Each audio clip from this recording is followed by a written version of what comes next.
As we're all well aware, conservation is a large puzzle, and innovative funding avenues to help facilitate delivery of locally led conservation across increasingly diverse landscapes and audiences is more important than ever before. We thank you for your work in helping to improve our nation's natural resources and for providing conservation districts and their partners with the opportunity to expand their impact. Our second group of panelists this morning will be discussing innovative conservation technology and innovative approaches within the production industry. Since their inception more than 70 years ago, conservation districts have adapted to changes in funding, resource concerns, and legislation and technology. With technology rapidly advancing at an unprecedented rate, this digital age isn't going anywhere anytime soon. And there are remarkable opportunities for conservation districts and their employees to utilize innovative approaches to further their impact faster. Moderating this panel is Allison Thomson, Vice President, Science and Research with Field to Market, the Alliance for Sustainable Agriculture. Field to Market is a nonprofit, multi-stakeholder organization that unites the commodity crop supply chain around common definitions, measurements, and standards for sustainable agriculture. Using environmental outcome and science-based metrics and benchmarks, Allison works with Field to Market member organizations on measuring, benchmarking, and working to reduce the environmental impact of U.S. farming. Prior to joining Field to Market, she conducted research on the intersection of climate, energy, and food systems, where she focused on national and global implications of climate change impacts and solutions on agriculture and land use. Allison holds a bachelor's from Charlton College and a master's in environmental management from Duke University. Please join me in welcoming Allison Thomson and our panelists to the stage. Thank you. Great. Thank you all. I'm really excited to be here at the NACD meeting. This is my first time being with you all at your national meeting. It's great to be here. I think many of you know Field to Market, and we're all about partnerships and creating connections between farmers and the supply chain to work together. So it's really a pleasure to be here with this panel in particular of some of the important industry partners, the companies working with Field to Market on sustainable agriculture and really help to build the connections, I hope, over the course of the next half hour or so between some of the companies represented on stage and their conservation districts and the farmers represented in the audience. And I have a lot of questions to ask. There's a lot to talk about, but we will be asking the audience for questions a little later on. So if you have a burning question, hold on to that thought. We will get there. But I wanted to start off just by going down the line with our panelists today, asking them to briefly introduce themselves and also what it is their organization is particularly doing around conservation that they feel is innovative and new and unique in this space, just to get us kick-started off. So we'll just start with Jason, I think. Morning, y'all. Jason Weller. I work for Land O'Lakes. So Land O'Lakes, by introduction, is the third largest farmer co-op in the United States. And very proud to be part of the farmer co-op team, in no small part because when I wake up in the morning, I go to work and know who I work for. And so part of my team's responsibility is to create value for the American producer, and also we're actually a cooperative of cooperatives. So we have a network of farmer co-ops around the US. So there are actually about 1,000 local and regional cooperatives that own Land O'Lakes. So we are across the United States.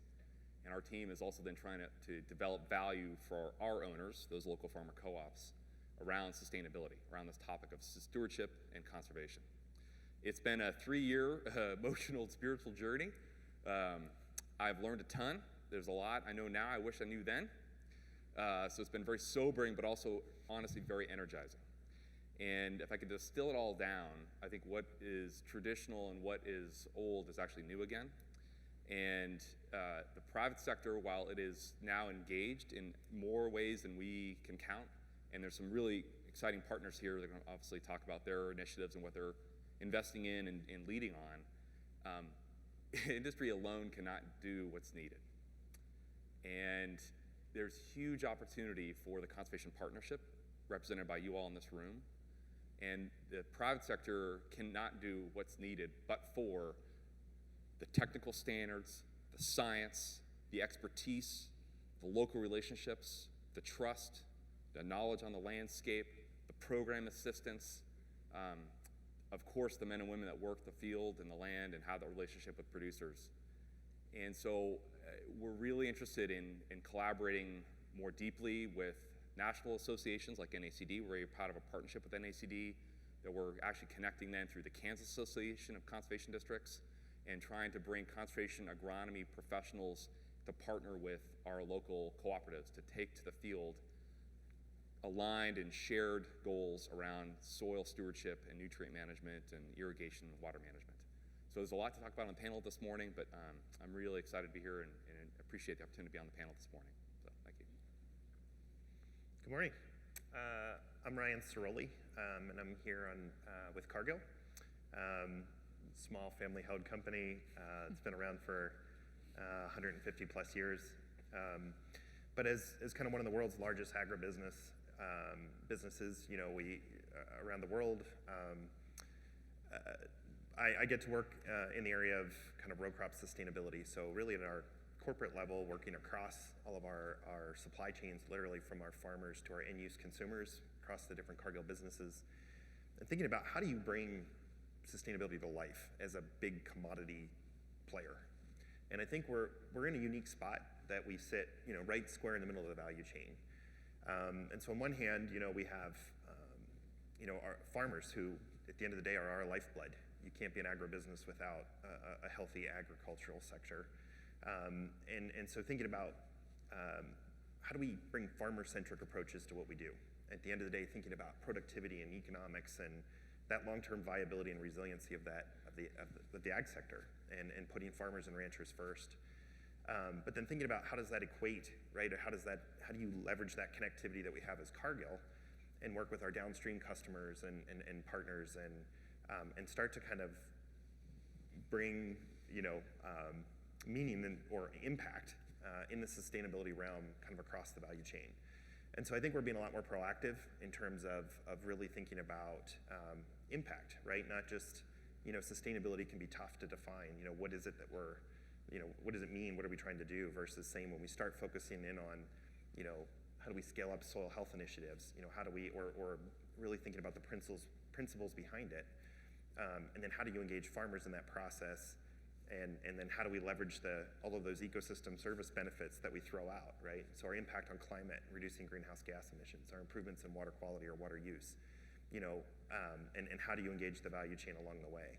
And so I think, Jason's point about how we engage with partners, we're not going to do it alone, but I think we have a role to play, right? And so how do we leverage our connectivity or those partnerships or the visibility we have, but making sure for those of you that are on the ground or, in your respective parts along the value chain, how do we bring that together to really drive positive impact? So. Thanks. Great. Well, thank you for having me. My name is Jeff Hanratty. I work for General Mills. I work in our global sustainability group, and I'm not the authority on this subject per se, but I do work on our climate ambition and on our watershed work, as well as most recently some of our packaging work. So General Mills, you might wonder why is General Mills here? We make Cheerios and Yoplait and Nature Valley and Betty Crocker and all those great products that hopefully you'll find in your cupboard. You're like, well, why are we talking to conservation districts and to farmers? And I think it goes back to what the fine doctor said, is if you want different results, you need to act differently. And so we've really started to engage. I think I'll try to answer Leanne's question about why now? We've been talking about this for 20 years, and it's because we're being held accountable for carbon and impacts to water, and not just the farmers, but the CPGs, the consumer packaged good companies. We're making claims that we're gonna, we have science-based targets, and now our investors are saying, all right, what are you doing about that? And so we really are spurred to action on this. And what we see, historically, most companies work on their own stuff. They work on their energy consumption, they work on their, maybe their logistics activities. It's like, that is like 10% of our greenhouse gas footprint. 50% of our footprint is up in agriculture and converting, those raw ingredients into other ingredients. And so we have to work there. And so that's why you get us, because that's where we can have impact. And so really seeing that carbon storage back onto the landscape is really valuable for our company in performing against our science-based target, where we said, this is our fair share of reducing the impacts of climate change because of the products that we put out in the marketplace. This is what we have to do. And so, we're betting the farm on the farmer. And so there's really two main things that we see is the risk to our supply chain if climate change impacts your operations and your clients' operations. And then what was kind of mentioned earlier is farmer prosperity. If there isn't farmers to grow the ingredients that we need, we got trouble. And so we really do see those as real business risks and can rally our executives around them. And there's all kinds of great positive things for the environment that we're all about. But really, when it comes down to it, it's about business risk. And that's really why we see farmers can really save the earth. Great. Well, building on that a bit, I think, because you've touched on something that's really important here, which is, what is the motivation? What is where is this coming from? So your companies, corporations, and you're working with farmers as co-ops, or farmers are your customers, or your consumers are your customers. Where is the pressure, the demand for sustainability, for conservation coming from? Is that coming from consumers? Is that coming from industry, leadership, investors, things like that? Can you speak a little bit to each of your perspectives on where that pressure to engage more in this space is really originating and coming from in your company? Go ahead. So for Land O'Lakes, the way our CEO and leadership talk about it, so Beth Ford, she calls it a right to operate. And it's a convergence of a lot of things in the marketplace. So it's a right to access. So we're both a dairy co-op and we're also an agronomy cooperative. So for our dairy producers, it's frankly be able to access the marketplace to sell their milk, ultimately, because we're a dairy products company. On the agronomy side, increasingly, it's also about access to marketplace for overseas marketing of our grain produced here in the United States. And so how do we then tell the story of the American farmer, the American producer, not just tell the story, but talk about the actual impact, the positive impact they're having in watersheds and locales and regions from which we source grain and dairy from. It's also, though, at a smaller scale, like in the state of Minnesota, we have a partnership with the Minnesota Department of Agriculture, and our cooperative system in the state is then assisting producers to actually get certified in partnership with Land's team and the district employees across the state into their Minnesota Ag Water Quality Certification Program. So it's trying to then lean in and not just be in a defensive crouch. And I'll say it's being oblique, but not so oblique that we're obtuse. So it's trying to actually lean in to this topic and bring agriculture to show our prowess and our capabilities, but we cannot do that but for the partnership with districts and but for the partnership with NRCS, and how we then can bring our industry's understanding of precision ag and enhanced nutrient management and in-field management, but also that trust and relationship we have with our customers, ultimately our owners, those producers in the landscape. So to repeat, in the end, for us, it's really a right to operate, and how do we ensure the profitability of our producers, but really to ensure they have market access for their grain and dairy products. Okay, interesting. Go ahead, It's 2020, and if you think back to about 2012 when we started to see a lot of the CPGs and a lot of the companies out there started to look at setting targets to say by 2020 we're going to have 100% of our agricultural inputs raised sustainably. Mm-hmm. And we're here, right? And so I think over the last 8 years we've seen a lot of push on transparency in the supply chain and verification schemes and a lot of things to just say, how do we understand what's happening? Mm-hmm. But I think what I'm excited about is we're starting to shift beyond kind of just the creating more transparency and verifying what's already happening. We're starting to look at this real shift towards impact and this science-based targets and now it's how do we actually lessen our impact, right? How do we think about reducing greenhouse gas emissions, improving water quality, all of these things along the way. And I think that's a fundamental shift in terms of like the actions we take and how we start to engage. The other key piece is and I think this has been mentioned, right? I mean, this idea of agriculture is how, right? We have this huge opportunity to leverage agriculture not as the problem, but as a huge part of our solution to moving towards those impacts, right? And so engaging the ag community, engaging ranching in ways that make sense for the ag sector, but also help us achieve these science-based targets and these other initiatives that are about impact. And so I think, from a Cargill perspective, it's really been a shift for us from kind of reacting historically to, can we do some verification program, or can we just give more visibility into what's happening, to how do we actually really engage in ag and engage with our producers and engage in our supply chains to be able to help really move towards those impacts. And I think that's been a fundamental shift for us and really enabled us to get some more momentum. So it's good. Great. Yeah, and from the General Mills perspective, I wish I could say that consumers are driving this, because we'd be moving much faster. Consumers are the tail that wags the General Mills dog. If they don't want trans fat in their products, we take it out. If they want whole grain as the first ingredient, they get whole grain. But none of them said they wanted more conservation practices on the land. And so, we're just not there. Now, some of our Annie's consumers and some of our organic brand consumers are looking for that and are interested in that. And we have actually developed some products that have, regenerative ingredients that we've, tried to sell more food based on that.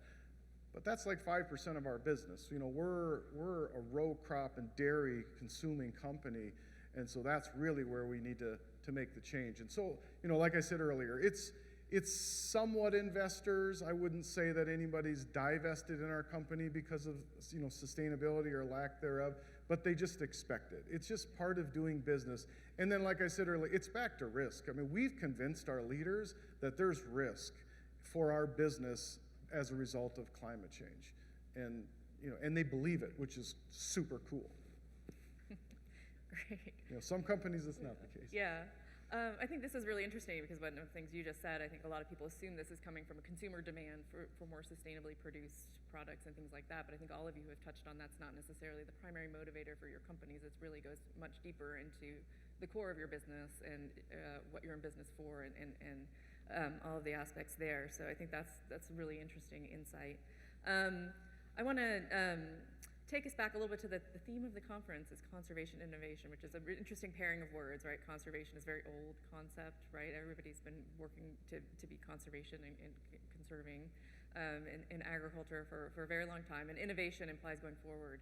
And in this space, one of the really important aspects is the role of technology, right? And I think that this panel, we could talk a little bit about that, because all of your companies obviously are engaged in using different technology platforms or programs and so on to work with farmers. And so I think, how is it that you see being able to use technology to be that part of innovation, to sort of bring some of that innovation into the conservation realm, to make it not just old, but also new again at the same time? And we'll start in the middle just to switch things up and let Ryan start with that question. Sure. So I think the technology element is critical to, if we start to think about impact, whether it's looking at it through the farmer lens to say, how do we assess the economic impact of what we do, or how do we make better decisions or understand choices? I think how we work with data, how we work with information, how we're better enabling that is key, right? And I think we've been somewhat limited while we have all of this data and all this information, the ability to actually use it in a way to say, if I plant cover crops or if I do the nutrient management, right? I mean, what does that really mean for me, for productivity, for economics? But at the same time, it's being able to assess impacts, right? We talk a lot about soil carbon, and we're talking about water quality, and we're talking about all of these things, but how do we actually make that, how do we get to the point that it's cost effective enough for us to verify that, to measure that, to monitor that, to be able to, whether we're talking about standing up new markets, that's critical, right? We have to get that transaction cost down, and so we're looking to technology to enable that.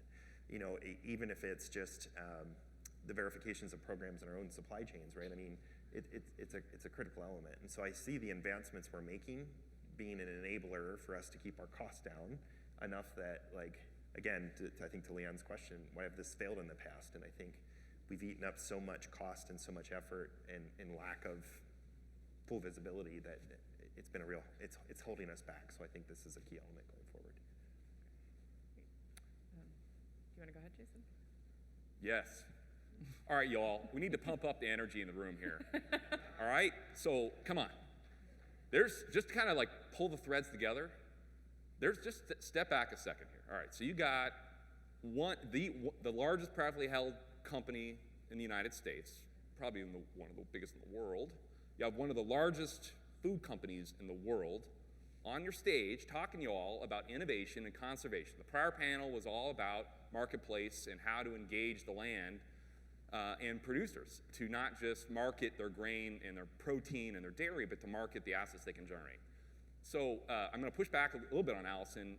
I get what you're saying, that conservation maybe has like a little fussiness, like it's something you pull out of the attic and it's got dust on it. I wasn't saying that. It actually, the root definition of conservation means together we safeguard and protect.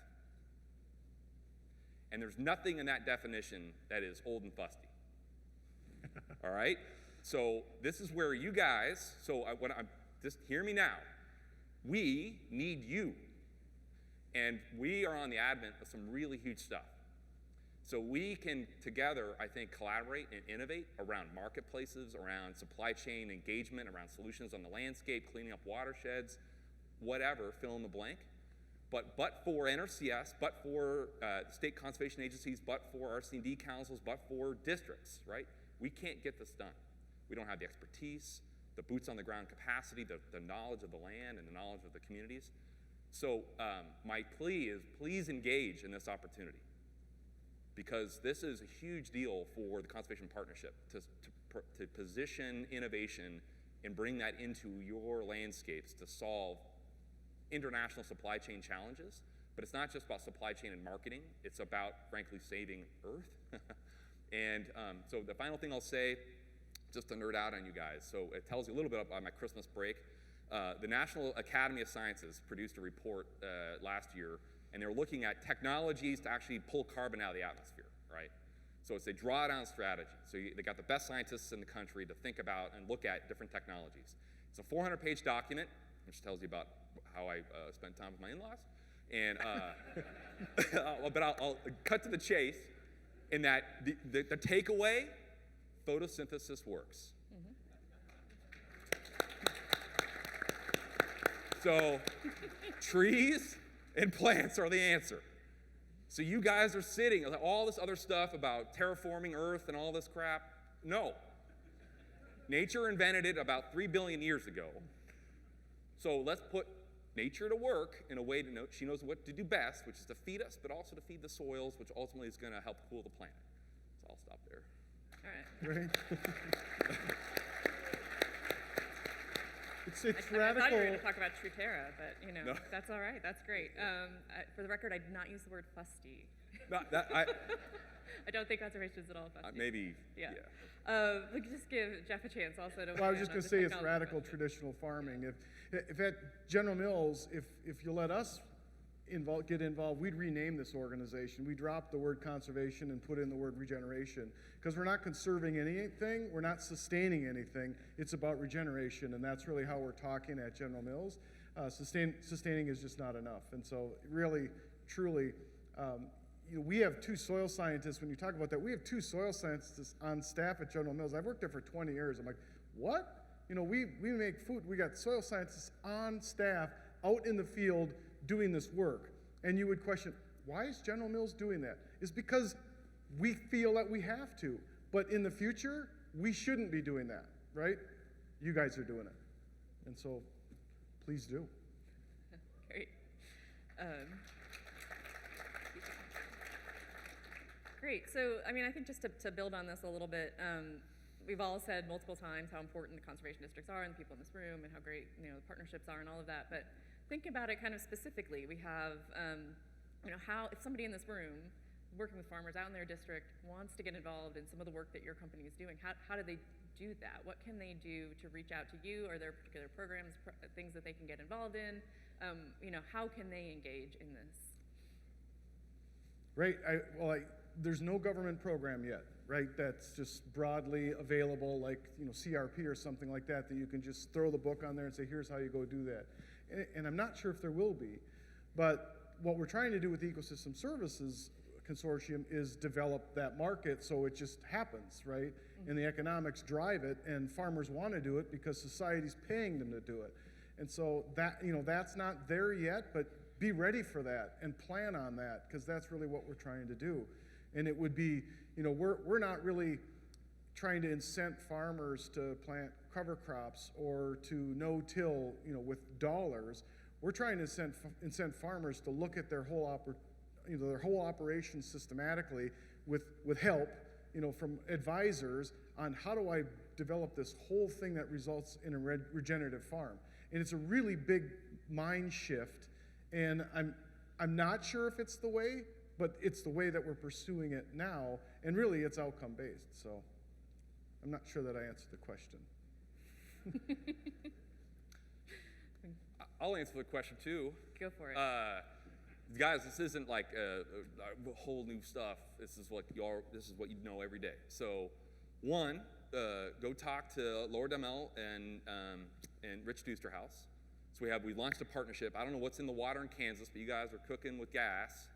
A lot of innovative stuff going on in Kansas. We just launched a new partnership with one of our co-ops in Kansas, Ottawa Co-op, located in Ottawa. And we have a young woman, she's here today. Caitlin is a new employee, conservation agronomist, a shared position between Ottawa Co-op and Kansas Association of Conservation Districts. So go talk to NACD and your state association. We'd love to connect districts with our retailers to actually meet on the ground, co-fund positions, and go do conservation. We're also then doing partnerships with the National Fish and Wildlife Foundation. So we're very proud to be launching a partnership with Dave Gagne's team and with two of our farmer cooperatives, one in Iowa, one in Ohio. We want to build upon this pilot project, and it's the same deal, shared positions. So please go talk to Dave Gagne, talk to your state conservationist, talk to me. So it just engages, and this is not whole new stuff. This is about co-sharing employees to go, frankly, meet up with retailers in your communities to engage your shared customer, which is the farmer, and provide that farmer the same conservation planning, nutrient management planning, agronomy services that we now can be on the same page and ultimately go solve some problems in the landscape. Great. Ryan? Yes. We buy grain. We buy cattle, right? We don't have agronomists. We're not, there's a few parts of the world where we do, but for the most part, this isn't our center of expertise. So for us, you need partnerships, right? You need who are those on the ground implementing that understand that local farm, that individual region, the challenges we have. How do you actually implement and get it? Where do we want to be? And so it's all about partnerships. And so whether it's partnering with Land O'Lakes or whether it's partnering with different conservation districts or whether it's Nature Conservancy, it doesn't matter, right? I think we're looking at all of those places to say, in any respective region, who are those partners that want to engage, right? That want to work with us, that want to work together, and then where do we bring our respective places to get that done? I'll give a plug for Field to Market too, right? I mean, I think trying to think about some of the portals that we're creating, so there's more visibility into projects that are out there. I think that's one of the hardest things is there's so much interest in this space, but it's just knowing who do you talk to or how do you connect or how do you start to put these things together. And I think we're making pretty good strides there to try to make that more visible and easier. But if ever a question, reach out, right? I think we're, from a Cargill perspective, again, I think we're all over the place, knowing that we want to scale all across, North America. So you guys are a huge part of the opportunity here. Yeah. Right, if I could just say to stick it together, if my company could buy low carbon or regenerative grain from Cargill that was enabled by Land O'Lakes, that would be a win, right? And so I would get the value, you would get the value from a sale, and you would get the value from, helping that farmer get that regenerative advantage to their land. And that's— Jeff, we need to talk because we're entering in a partnership with Cargill in Kansas, so something's in Kansas, to do kind of exactly that, to pilot test this supply chain solution. So you guys are seeing magic happen here, right here on the stage. And we need districts on the ground to make this happen. Sorry, Al. Yes. No, that's why we're here. All right. So we all agree with you on that. And I think one of the fascinating things, quite frankly, just about working in the agriculture space, and you guys are sitting here listening to all these, sort of think of this as top-down, people doing the funding, the people at the top of the corporations and so on, talking out to all the folks who are working with the actual farmers or actually farming in the landscape. But really, sometimes a lot of the innovation on what actually works to help build a regenerative system or to see better environmental outcomes, all that innovation is happening at the ground level by farmers working the land and working to see what works in their communities and so on and so forth. And really bringing that knowledge from you all up into the programs that we're all trying to work on here to advance sustainability and regenerative agriculture is, I think, a key element as well. It can't just be one-way flow of information and programs. It really does have to be this two-way partnership, and I think that sometimes can be a challenge to pull together, and that is part of what Field to Market is trying to do, is bring those connections. But maybe could each of you maybe just you've given a little bit of an example, but an example of maybe something you have learned by working in partnership with the farmers on the ground, some practices or efforts or things about regenerative agriculture that came from that farmer level. I realize that wasn't one of my prepared questions. I'll give you a moment to think about it, maybe. Yeah, so I'll go first. And so again, I'm not the expert here. I got hearsay from my coworkers. But one of the things, and I alluded to it earlier, that we've learned that there are huge social barriers to change in farming. I mean, just the way that your field looks, the way that your equipment that you have. There's also financial barriers because you might need different equipment. We talked about that earlier with crimpers and drills, et cetera. But that's one thing that we clearly have realized. And so our company has, in addition to the whole climate and carbon thing, we've made a commitment to advance regenerative agriculture on 1 million acres. And we're getting our brand people excited about that. And what I'd like to do is dole it out and say, okay, Cheerios, you get this many acres, and Nature Valley, you get this many acres, so that there's some accountability. And again, it's got to be outcome-based, but at a minimum, we're just trying to check off the box that we're getting those acres, and that's how corporations work. It's got to be super simple targets, but that is really moving our businesses to put some of their marketing dollars into agriculture, really. And so our approach has been to try to provide a person in our pilots. We have an oat pilot in Central Plains, up in southern Saskatchewan, and then a wheat pilot in Kansas that we should connect with yours, of course. And really what we're trying to offer to the farmer is consulting.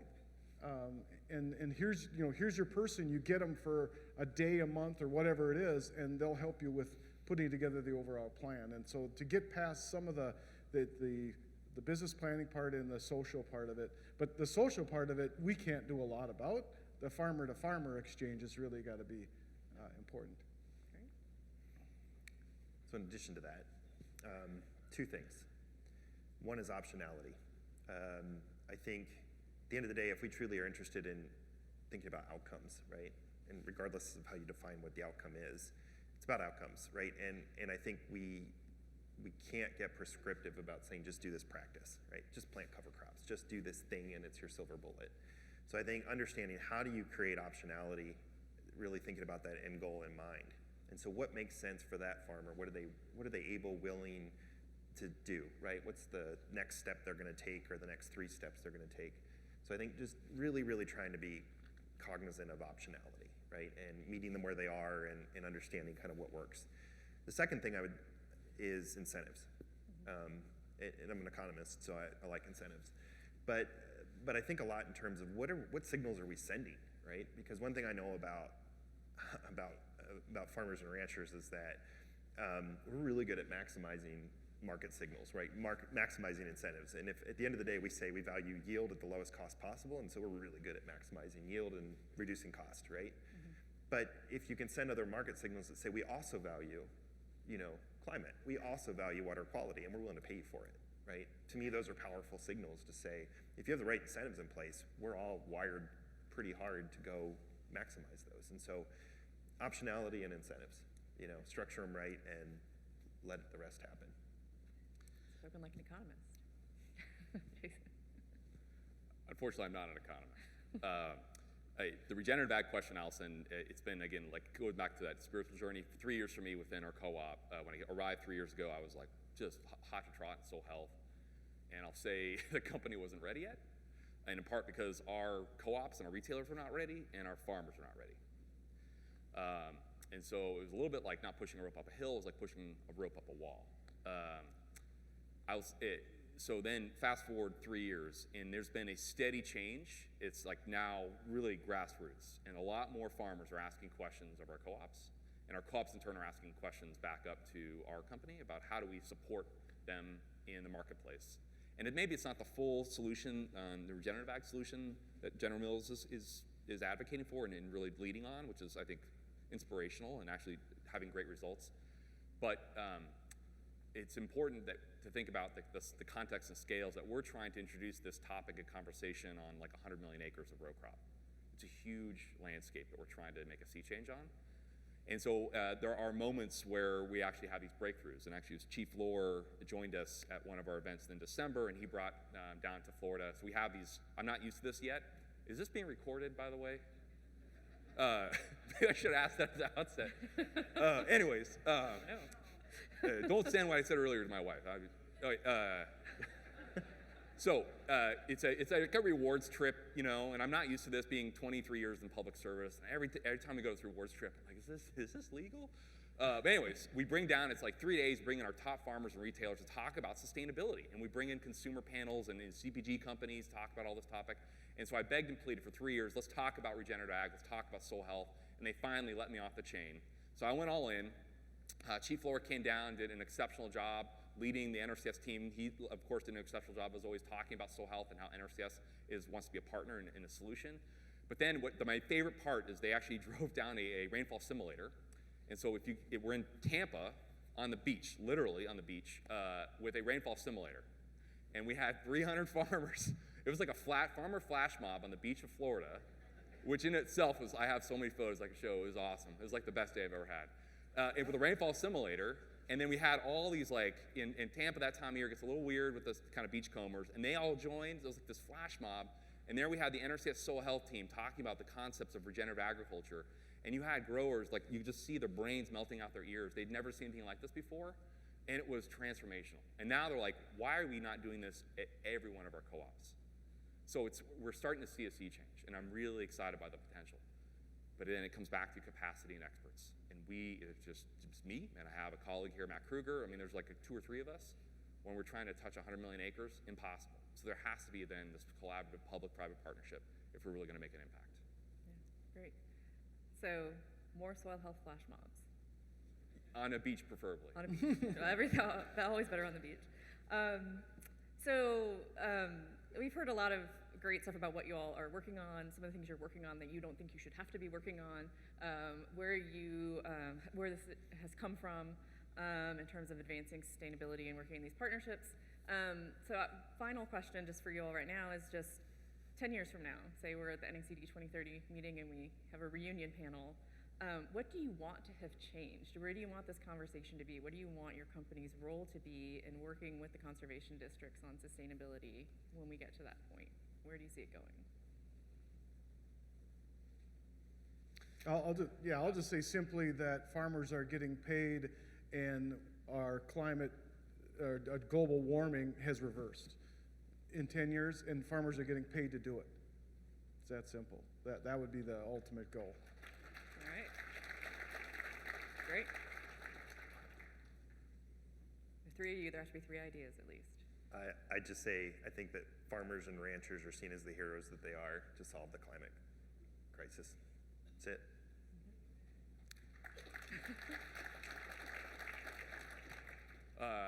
Well, amen. Yes. Plus, that our field office infrastructure is given the resources, starting with the people, the USDA service centers and the soil and water district offices to go get the job done. Because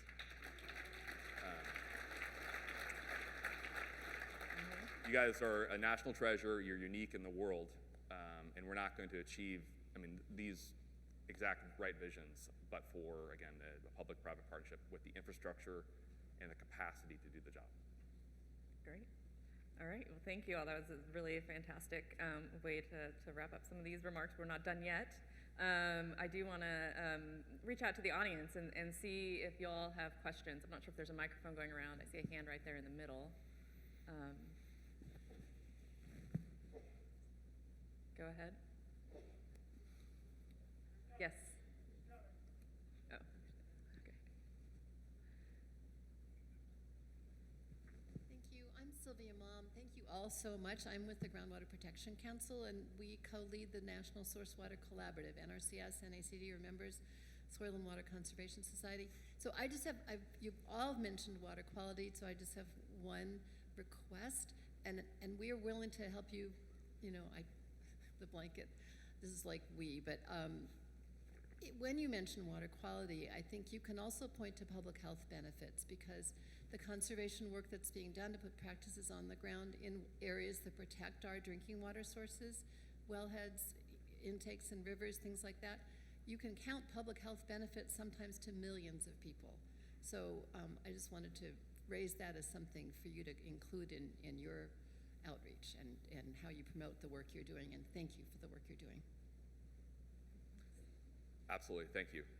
Obviously, with our footprint, we have 1,000 local and regional co-ops. They have sales locations, and in every rural community, the quality of the water is tied to the quality of life.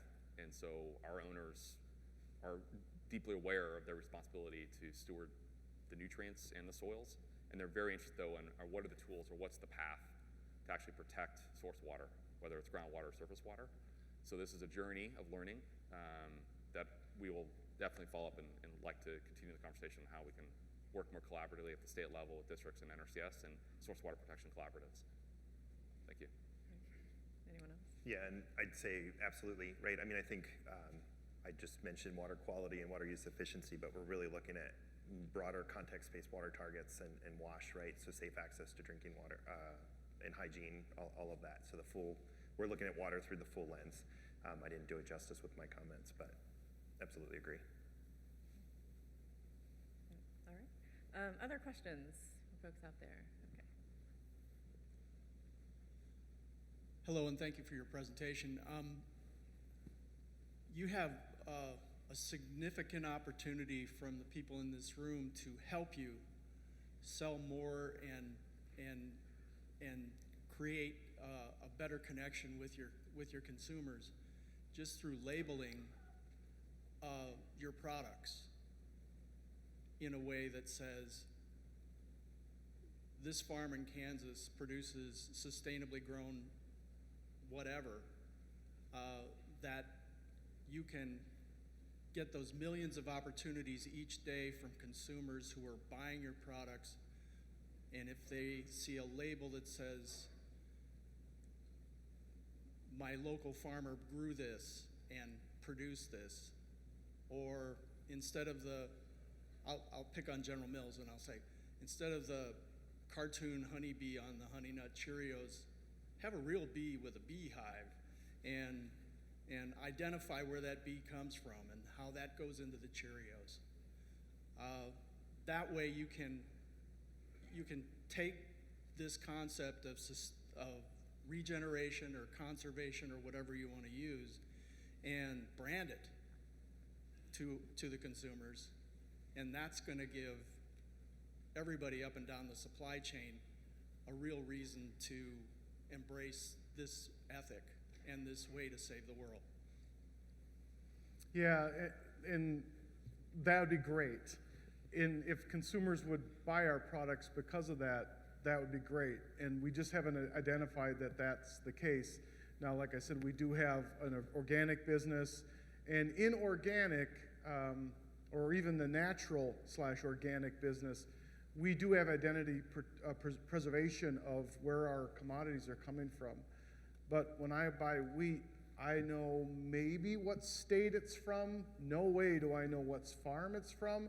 And the infrastructure, that like Cargill has is not even, or Land O'Lakes has, is not even set up to keep it separate if we wanted to.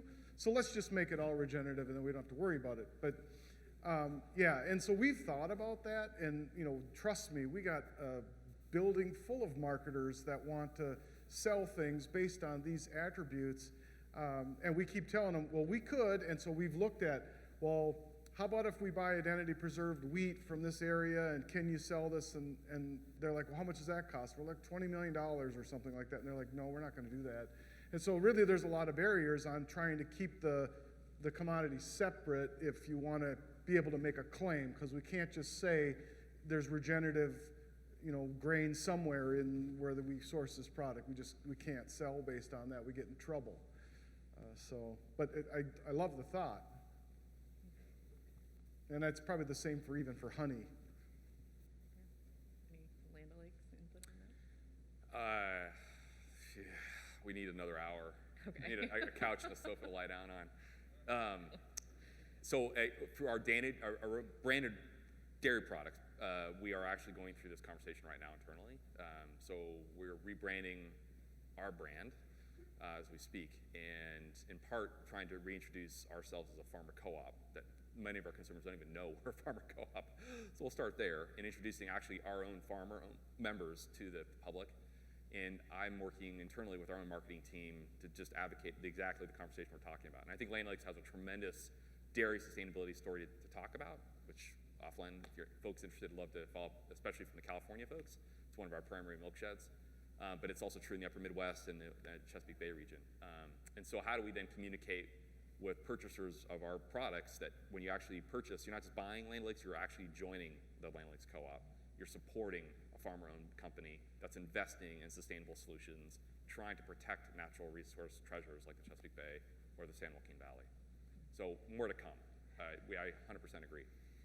Great. Yeah, and I would say that from our understanding of consumers, they're really about better for me. And they're starting to move to better for we, right? But if it's good for me, then I'll buy it. And so one of the first things we did was say, is wheat from regenerative agriculture actually got more nutrients? Is it better for the consumer? There's no science. And I mean, there's just not enough science, and it would take years of research to probably to determine that, to be able to claim that. So we've moved from better for me to better for we. So do it for us. Do it for your family, for your kids' kids, that type of point of view. And that's really where we see the value that maybe the consumer will grab onto. It's better for my knit. It still has to be about them, but maybe if it's them and their immediate family, it's helpful. Great. Well, I think we're about out of time, so let's thank our panel for a great discussion this morning.